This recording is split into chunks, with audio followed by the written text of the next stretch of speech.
Merci de nous faire confiance pour vous informer, chers téléspectateurs. Bonsoir et bienvenue dans ce nouveau journal sur DRC Info Télévision. Tout de suite, les sommaires. Initialement prévue pour le mardi 21 mars, la procédure de flagrance des prévenus Edouard Mwanga Chouchou et Robert Mouchama-Liroy a été renvoyée à la huitaine pour non-assistance du dit prévenu. Un sujet que nous allons aborder avec Cédric Boudiantou, porte-parole de l'AVC, Autre Vision du Congo, qui est notre invité du journal. Et l'humanité tout entière célèbre ce 22 mars la journée mondiale de l'eau. Pour cette année, cette journée vise à accélérer les changements pour résoudre la crise de l'eau et l'assainissement pour tous à l'horizon 2023. Bienvenue à toutes et à tous. Comme je le disais, ouvrons ce journal avec cette information où une délégation du Conseil de paix et sécurité de l'Union africaine est attendue dans les heures qui suivent à Goma, dans la province du Nord Kivu. L'équipe d'avance de cette délégation a échangé hier avec le Conseil de l'Intérieur autour de leur mission dans ce coin du pays. Germain Sikourou, notre correspondant à Goma. Notre émission va s'atteler sur l'aspect sécuritaire et humanitaire en province Nord Kivu et exprimer notre solidarité en faveur de la population meurtrie par les affres de la guerre. Voici la mission qui conduit une équipe d'avance du Conseil de paix et de sécurité de l'Union africaine en province Nord Kivu ce mardi. À la tête de cette délégation, Amir Idriss Abderrahman, qui a échangé avec les conseillers principaux du gouvernement militaire de Nord Kivu, précisa que cette mission diplomatique pourra palper du doigt la situation qui traverse les déplacés internes des cas de Kanyaruchinya, Boulengo, Mouja et Sake. Cette visite est motivée par l'implication du chef d'État, membre de l'Union africaine, dans la situation précaire qui traverse la République démocratique du Congo. Outre sur les récents développements politiques et sécuritaires, mes discussions avec les services du gouvernorat ont porté sur la visite du Conseil paix et sécurité de l'Union africaine en République démocratique du Congo.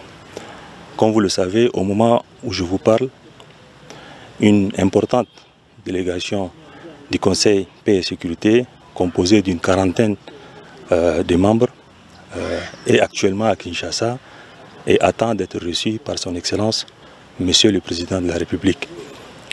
En raison de la situation sécuritaire et humanitaire extrêmement préoccupante dans cette partie de la région, il était du devoir de cet organe de venir s'imprégner de la réalité sur le terrain.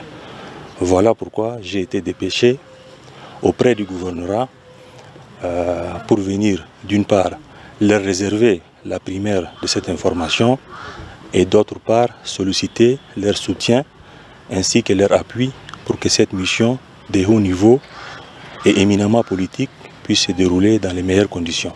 Nous osons espérer qu'à travers cette visite, la population de Goma puisse sentir que l'Union africaine n'est pas indifférente à la tragédie que vit cette population et nous allons y atteler à apporter des solutions pour soulager les souffrances indicibles. Dans les heures qui suivent, la mission diplomatique de l'Union africaine va arriver à Goma, dont la population attend sa forte implication pour la restauration de la paix à l'est du pays et le retour des déplacés dans leurs milieux respectifs. Outre le Nord Kivu, parce que cette délégation doit également dire la vérité à Kagame du Rwanda d'abandonner son soutien aux rebelles terroristes du M23 au tête de l'insécurité dans la partie est de la province du Nord Kivu. La haute cour militaire qui juge en procédure de flagrance les prévenus députés national Edouard Mwanga Chouchou et les commissaires provincial Robert Mouchama-Liroy a tenu mardi 21 mars sa 5e audience dans cette affaire qui les oppose à l'auditeur général du ministère public. Elle a renvoyé la cause à la huitaine pour non-assistance du prévenu Mwanga Chouchou. Sylvain Kapombo. C'est à la prison centrale de Makala, lieu d'incarcération des deux prévenus, à savoir le député national Edouard Mwanga Chouchou, Izi, et le commissaire principal Robert Mouchama-Liroy, que la haute cour militaire qui les juge en procédure de flagrance a tenu sa 5e audience dans cette cause.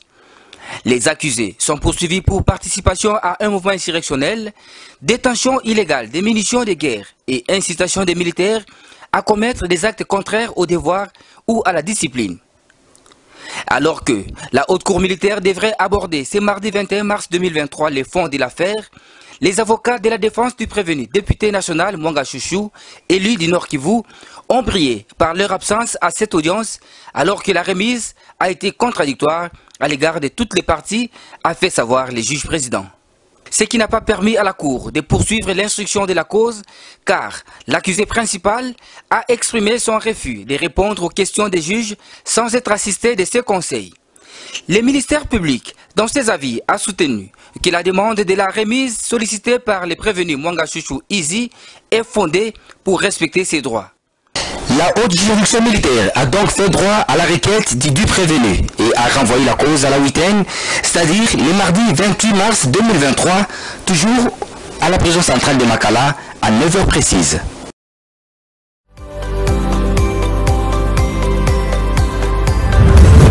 L'invité du journal.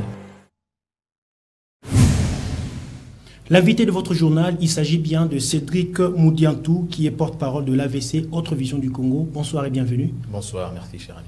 Nous parlons du procès Mwanga Chouchou. Où en sommes-nous également? Où en sommes-nous plus précisément? Nous avons suivi et nous suivons bien entendu avec beaucoup d'attention ce procès, l'évolution de ce procès, disais-je, qui pour le peuple congolais a beaucoup d'intérêt par rapport à la situation que tous nous savons.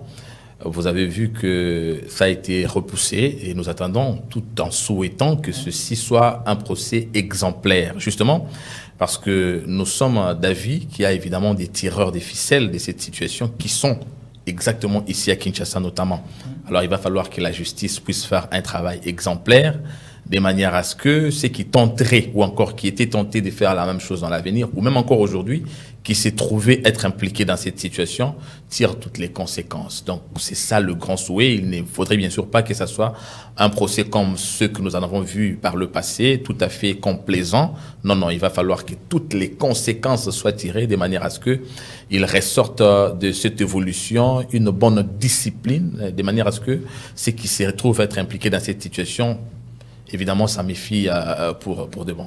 Alors, votre point de vue concernant ce énième report, parce qu'il faut qu'on se le dise, ce procès a mal tourné parce que, sous prétexte d'insécurité qui a été évoqué justement par ces avocats, et qu'est-ce que vous pouvez faire quelle sera votre analyse par rapport à ces reports liés à l'insécurité criés haut et fort par ces avocats? Non, messieurs, l'objectif ici n'est pas le report.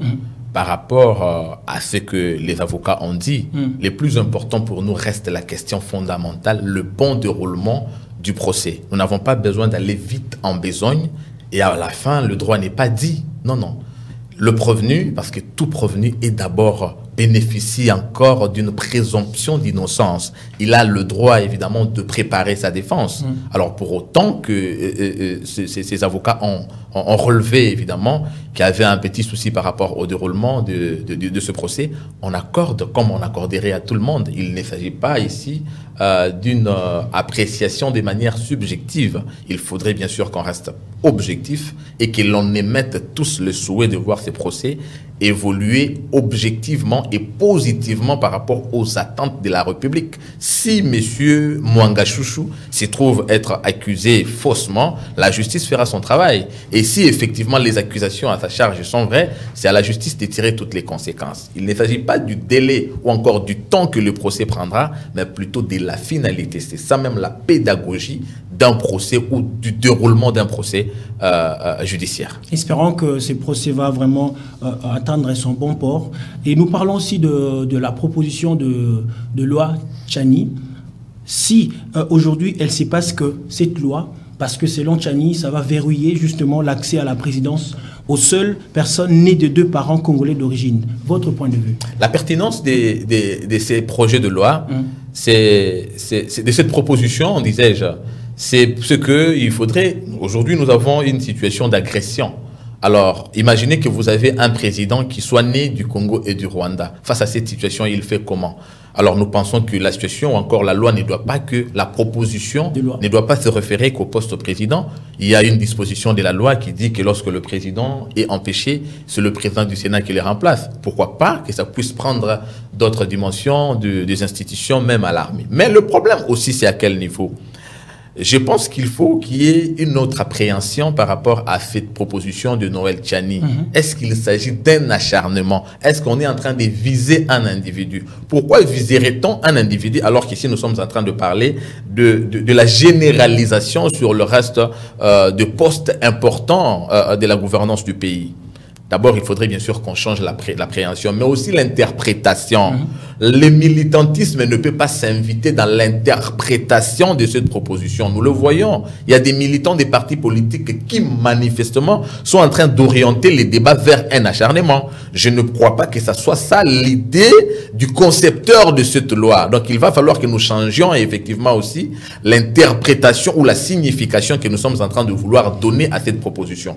Moi, je garde mon avis par rapport à ça, mais je pense, pour l'intérêt du pays, il y a nécessité effectivement que l'on puisse, à une certaine dimension, encore que nous sommes un pays post-conflit, que nous puissions conserver nos territoires par rapport à la capacité de ceux à qui nous donnons la responsabilité de nous représenter ou encore de défendre l'intérêt de notre pays. Si effectivement cela va de l'intérêt du Congo, je crois que le peuple doit s'en approprier tout de même. Ça peut ne pas passer aujourd'hui au Parlement, mais le peuple congolais doit se dire, c'est vrai, pour des intérêts peut-être politiques ou encore pour la conservation de l'unité et de la cohésion nationale, les élus du peuple s'en sont méfiés. Mais écoutez, un peuple, c'est d'abord le souverain primaire. C'est lui qui est la racine de la République. Il va falloir, en tout cas lorsque nous irons aux élections, que le peuple puisse sanctionner sur base de cette considération. Que ça devienne une loi ou pas, mais le plus important pour le peuple congolais, c'est de savoir à qui donner le mandat, à qui donner la projection du pays à titre de gouvernance. À qui donner la projection du pays à titre de gouvernance. Est-ce que c'est une sorte d'attirance ou encore d'attirance des sympathies envers le chef de l'État, si seulement si cette loi a été approuvée par les deux chambres? Qui attire Je parle de Noël Tchani. Je ne sais pas. En tout cas, je ne sais pas ce qui serait à la base de cette loi, son motif, sa motivation de concocter cette loi. Je ne sais pas, mais je fais confiance en ses qualités d'intellectuel. Il voit plutôt l'avenir du pays. Il vise plutôt l'avenir, notamment l'intégrité du pays par rapport à certaines situations éventuelles comme nous l'avons aujourd'hui, l'agression. S'il s'agit d'une attirance, d'un intérêt que lui viserait directement de la part du chef de l'État, ce qui est d'ailleurs décevant et déplorable, je ne peux pas, moi, entrer dans sa réflexion, mais j'imagine ici qu'il s'agit d'une proposition de loi. Monsieur Noël Tchani peut l'avoir proposé, mais il ne va pas être celui qui va le voter. Il dit nous nous remettrons à la sagesse, à l'intelligence de nos représentants. Donc son attirance, ça ne peut rester que son ambition, mais il faudrait plutôt compter sur ceux qui vont accepter soit de faire passer cette loi, soit refuser par rapport à l'intérêt du pays. Je me réserve de tout commentaire par rapport à ce qui serait considéré comme motivation de M. Noël Tchani dans cette démarche. Parlons du troisième sujet qui concerne justement le Conseil de paix et sécurité de l'Union africaine. Alors comment voyez-vous l'arrivée justement de cette structure à Goma pour justement essayer un peu de mettre la paix? Nous avons eu plusieurs projets sous Kabila déjà, à Mani, sous Kola, tout ce que vous savez. Alors posons-nous la question, quelle en était l'issue?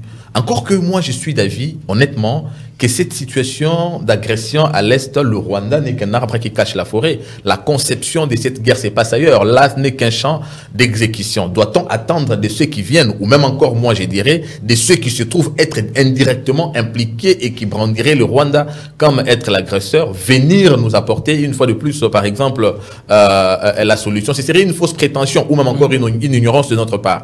Je pense, nous avons plus intérêt à organiser notre État, à renforcer l'autorité de notre État, puisque la situation sécuritaire à l'Est ne pourra rencontrer sa solution que par notre capacité en tant que peuple. S'il va falloir que nous restions en train d'attendre de ceux qui sont plutôt en train de tirer les ficelles pour que cette situation persiste, c'est notre temps que nous sommes en train de perdre, et c'est là que nous sommes même en train de décevoir les espoirs de notre pays ou encore des générations futures, à l'instar de notre hymne national qui dit « Serment des libertés que nous léguons à notre postérité ». postérité. Nous ne léguerons pas à notre postérité le serment des libertés quand nous ne sommes pas à mesure de pacifier ce pays nous-mêmes, tout en attendant que ceux qui sont impliqués dans la création de cette situation puissent nous apporter la solution. Monsieur Cédric Moudiantou, merci d'avoir accepté notre invitation. C'est à moi de vous remercier. Je rappelle que vous êtes porte-parole de l'AVC, ou plutôt Autre Vision pour du Congo. Autre Vision du Congo. Voilà, Autre Vision du Congo. Il est porte-parole, je rappelle, de l'AVC Autre Vision du Congo. Merci, monsieur Cédric. C'est à moi de vous remercier. Poursuivons ce journal avec cette information où le Premier ministre Jean-Michel Sama Lukonde Kyenge a procédé ce 20 mars dernier au lancement de travaux de construction d'un nouveau bâtiment qui abritera désormais le secrétariat général à la primature, à l'occurrence l'archivage des documents. Suivez. Matérialiser la vision de son Excellence, Monsieur le Président de la République Félix Antoine Tshisekedi Tshilombo, chef de l'État, dans son volet réforme et modernisation de l'administration publique, n'est plus un slogan, car désormais le secrétariat général à la primature aura un nouveau bâtiment à lui. Un nouveau bâtiment sain et approprié qui leur permettra d'appuyer efficacement le cabinet du Premier ministre dans les suivis et évaluations de politiques sectorielles et nationales. Les travaux de construction de cet édifice, baptisé bâtiment Jean-Michel Sama Lukonde par le secrétaire général à la primature, sont confiés à l'entreprise Asia Constructs SRL qui a déjà perçu les 30% du montant global du projet, frais nécessaires au lancement de travaux. Évalués à plus de 2 millions de dollars américains, ces travaux dureront 6 mois maximum. Il a fallu l'arrivée du Premier ministre Jean-Michel Sama Lukonde pour que ce projet soit finalement lancé. C'est à ce titre que le secrétaire général à la primature a remercié le Premier ministre dont l'intervention personnelle a permis le paiement de cette avance de démarrage qui a abouti ce jour au lancement de travaux. L'ASBL Kabila Forever dénonce l'enlèvement de son président Junior Mpetshi qui se trouvait à l'aéroport international d'Njili en partance pour le Lubumbashi. Florie Ebeya, secrétaire chargé des communications et médias de cette structure, lance un ultimatum de 2 heures à la Direction générale de migration pour la libération de Junior Mpetshi. Suivez. Junior Mpetshi partait pour le Lubumbashi et puis arrivé à l'aéroport, il n'était pas seul. Il faut le souligner, il a été avec d'autres communicateurs du FCC.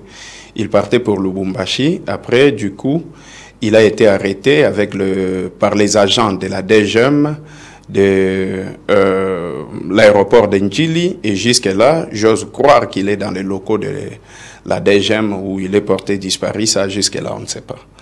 Et de ces faits, moi, je lance un ultimatum en commençant par les DG de la DGM. Je le donne 2 heures du temps qu'il puisse libérer Junior Mpetshi.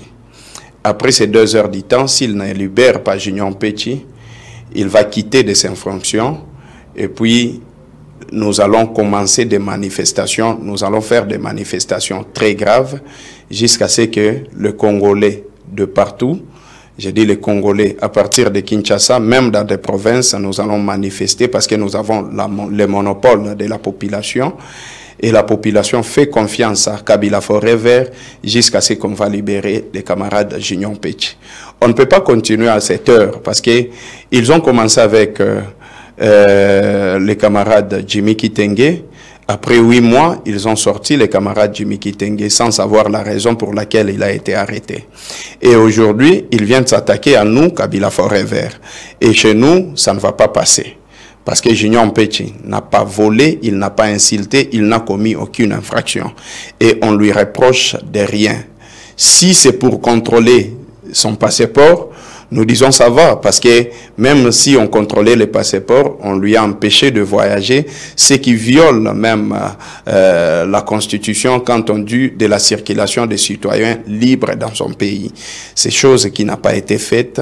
En fait, nous comprenons que le régime de M. Antoine, c'est un régime d'intimidation. Je répète pour dire que je leur donne 2 heures du temps.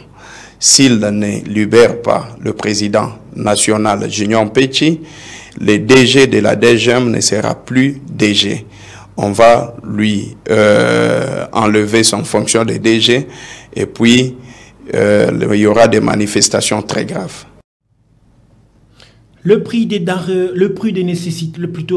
biens de première nécessité ne cesse d'augmenter sur le marché de Kinshasa, capitale RD congolaise. C'est le cas de denrées alimentaires, comme l'ont constaté nos reporters. La vie devient de plus en plus dure pour la population dépourvue. Nancy Chimoneka et Dieudonné Mouzika.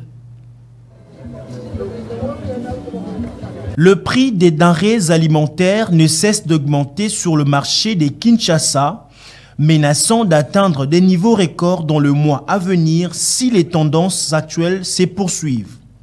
Les vendeurs du grand marché de Kinshasa, couverts d'anonymat, ont révélé mardi 21 mars 2023 qu'un sac de riz de 50 kg de la marque Lyon est passé de 90 000 francs à 97 000 francs congolais. Celui de 25 kg est passé de 40 000 à 47 000 francs congolais. Un sac de semoule importé de 25 kg qui coûtait 40 000 revient actuellement à 47 000 francs congolais. Celui de 25 kg qui coûtait 38 000 revient actuellement à 42 000 francs congolais. Un sac de braise qui se vendait à 23 000 francs revient à 40 000 francs congolais. Celui de maïs qui jadis se vendait à 75 000 revient actuellement à 120 000 francs congolais. Un bidon de 25 kg d'huile végétale est passé de 92 000 à 105 000 francs congolais. Celui d'huile de palme de 35 000 à 68 000 francs congolais. Le sac de sucre de 98 000 francs à 128 000 francs congolais. Un filet d'oignon est passé de 60 000 à 135 000 francs congolais. Un carton de tomates en boîte de 28 000 francs à 39 000 francs congolais. Le sac de sel de 17 500 à 20 000 francs congolais. Cette hausse est consécutive au prix des denrées alimentaires mondiaux de première nécessité dans le céréal. L'huile, ce produit ont franchi un seuil historique en 2022, atteignant 143,7 points, soit 14,3% de plus qu'en 2021, selon l'indice de référence de l'Organisation des Nations Unies pour l'alimentation et l'agriculture, FAO en sigle, qui suit l'évolution de produits alimentaires le plus échangés sur le marché international. L'humanité tout entière célèbre ce 22 mars la journée mondiale de l'eau. Pour cette année, cette journée vise à accélérer le changement pour résoudre la crise de l'eau et l'assainissement pour tous à l'horizon 2030. Georges Mapoko nous en fait le point. Selon l'Organisation des Nations Unies, plus de 2 milliards de personnes dans le monde vivent toujours sans accès à l'eau salubre. Voilà pourquoi l'ONU, lors de la conférence sur l'eau 2023, qui va du 22 au 24 mars, cherche à remettre le monde sur la bonne voie pour atteindre les cibles de l'objectif de développement durable, ODD 6, qui consiste à garantir l'accès à l'eau et à l'assainissement pour tous d'ici à 2030. Le 22 mars de chaque année est célébrée la Journée mondiale de l'eau. À cette occasion, Madame Audrey Azoulay, directrice générale de l'UNESCO, a souligné dans son message l'importance de l'eau en ce sens qu'elle est non seulement la source de toute vie, mais encore est-elle le fondement de la santé et du développement de nos sociétés. Pour rappel, c'est en date du 22 décembre 1992 que l'Assemblée générale des Nations Unies a adopté la résolution A/RES 47/193 déclarant le 22 mars 1993 première journée mondiale de l'eau. Toujours dans la même registre, en rapport avec la célébration de la Journée mondiale de l'eau, ce 22 mars, le professeur Raphaël Chimanga, président du Centre de recherche en ressources en eau du bassin du Congo, CREBAC en sigle, déplore l'accès faible de services de ressources en eau en RDC et invite en même temps les acteurs congolais à promouvoir la valeur économique de leur eau. Il a été joint au téléphone par Georges Mapoko.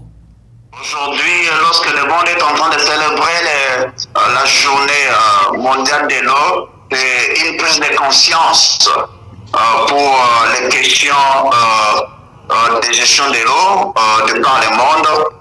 L'eau étant une ressource rare, vulnérable et épuisable, et doit bénéficier de notre attention pour sa préservation et sa durabilité.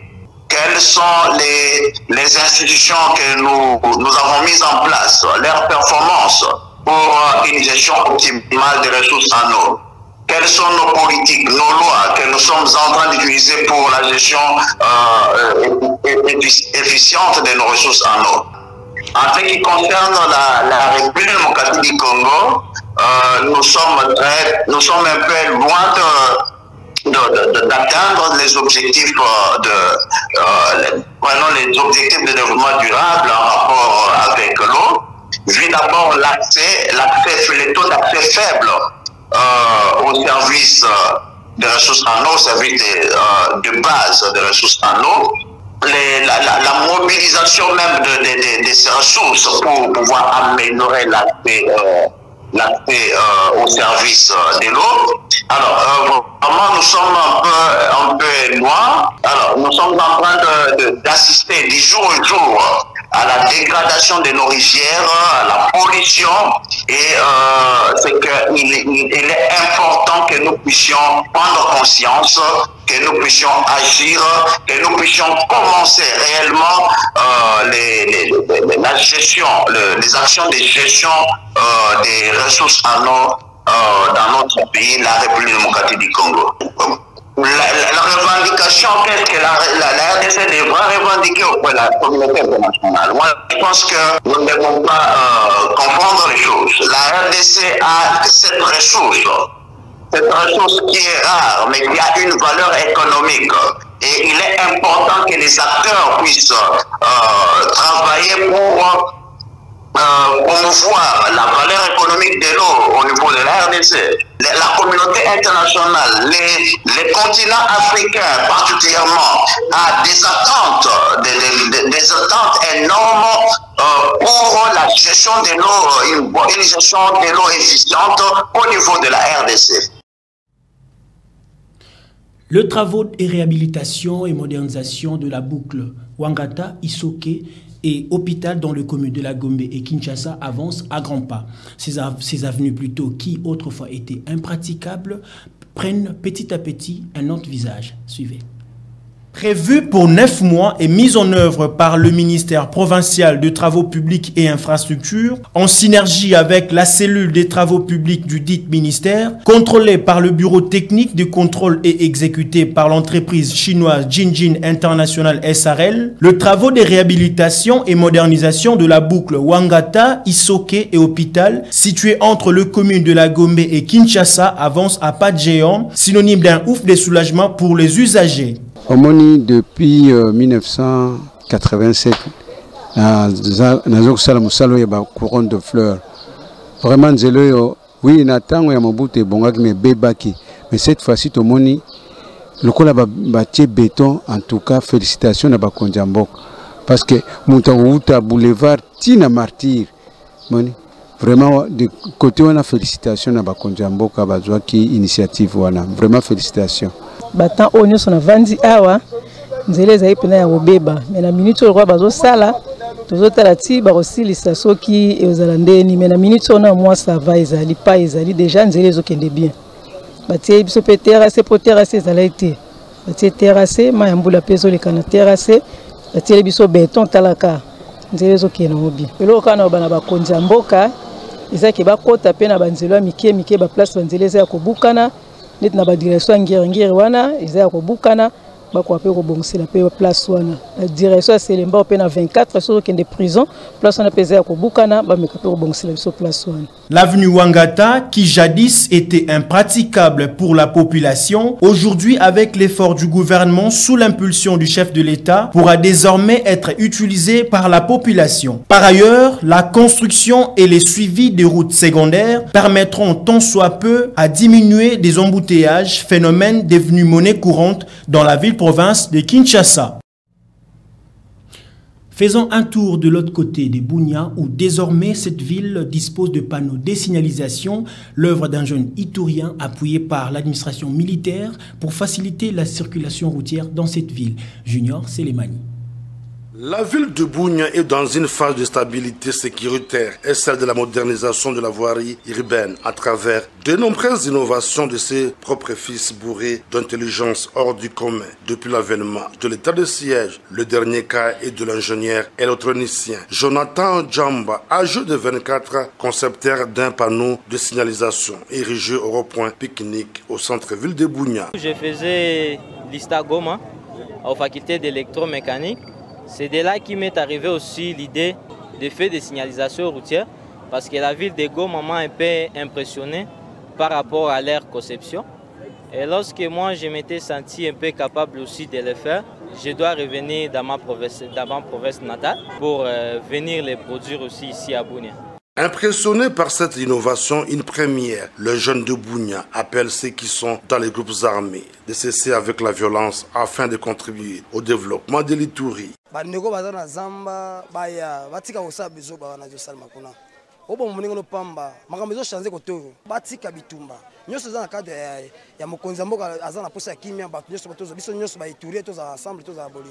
l'occasion, le maire de la ville de Bunia a exhorté la population à en faire un bon usage. Demain, vous verrez un usager de la route saboter cette œuvre. Vous risquerez de le constater après. Mais ce que nous demandons à ces gens est qu'ils gèrent cette œuvre en bon père de famille. Il s'y est de signaler que ces projets s'ajoutent à tant d'autres financés par l'administration militaire sous le leadership du gouverneur Luboyanka Chuma Johnny, qui suit les pas du chef de l'État Félix Antoine Tshisekedi Tshilombo, celui de faire de la RDC un pays émergent via les innovations de la jeunesse. Comme vous le savez, les léopards de la République démocratique du Congo seront face aux Mauritaniens le 24 mars prochain à Lubumbashi et 4 jours après en Mauritanie. Une double confrontation qui s'inscrit justement dans le cadre des éliminatoires de la CAN Côte d'Ivoire 2023. Quelles sont les chances de fauves congolais? Les Quinois ont réagi quant à ceux. Ils sont au micro d'énoncer Chimweneka et Dieudonné Mouzika. Suivez. Les léopards de la République démocratique du Congo ont leur destin en main. Avant tout, ils doivent s'imposer ce vendredi 24 mars au stade TP Mazembe de Lubumbashi face à une modeste équipe mauritanienne. Sans complexe, un match comptant de la 3e journée aller est fermé à Nouakchott au match retour des éliminatoires de la CAN Côte d'Ivoire 2023. Les Congolais amoureux du ballon rond espèrent une bonne prestation de l'air FOF à cette double confrontation. Tout le monde a léopard en forme par rapport à la sélection à Saliango et à Mbalaoyo. Tout le monde bata et les cas qui la sélection va salaki ils allaient qui bien ils allaient produire des résultats bien mais pour la sélection au va sali à nous tout le monde avec les joueurs tous en bango non tous à la victoire tous gagner match à vendredi wana mais nago conseiller ba compte kaka pour na ko maintenir mutuna place naie koluka mutu oyo azobeta na entraînement kitoko oyo boko placer pe aza a défendre banini et ezala bien fort ceux qui to gagner match wana to ko renverser moi Mauritanie na position aza na ngo azongi mukena se et kozala nango bien makasi bon tellement tozobeta pas na biso espérons ba 3-1 4-1 selon ngai mais ba joueur ba utaka la ba ba poto bazoya awa ba saka film bagamu yana kuna beta bien il pera chacha babi mais soya comme na Congo film mbemba kuna excellent la Marseille soya comme na Congo film basaka lote eloko moko équipe ozela kete équipe to ga me ba aventurer na terrain to ke chani to beti ata bi ya lokuta to chete orge to chete équipe ezongi Mazembe toute l'équipe na biso to éliminé la confédération za Mazembe Vita nini nyonso to éliminé équipe à Bongo to s'attendre nani. Bon état congolais on peut ça pronostic à malerte parce que bien que équipe est bien te souhaiter à malamu. Naza na posta to que na ta DD. Tout ça la ta DD. Ici est de signaler que la RD Congo est logée dans le groupe I au classement provisoire. La Mauritanie est première avec 4 points égale au Gabon avec une différence de goal average plus 1 et plus 3. Le Soudan, 3e avec 3 points. Et la RDC, 4e avec 0 points en 2 sorties, 2 défaites, 3 buts encaissés et 1 but marqué. Nous souhaitons une bonne chance à nos léopards pour cette double confrontation. À présent, passons au rappel des titres. Initialement prévue pour le mardi 21 mars, la procédure de flagrance de prévenus Edouard Mwanga Chouchou et Robert Moucha Maliroy a été renvoyée à la 8e pour non-assistance du dit prévenu. Un sujet que nous allons aborder avec Cédric Boudiantou, porte-parole de l'AVC, autre vision du changement, qui a été notre invité du journal. Et l'humanité tout entière célèbre le 22 mars la journée mondiale de l'eau. Pour cette année, cette journée vise à accélérer le changement pour résoudre la crise de l'eau et l'assainissement pour tous à l'horizon 2030. Ce journal est complètement terminé. Merci de nous avoir suivis et bonne soirée chez vous.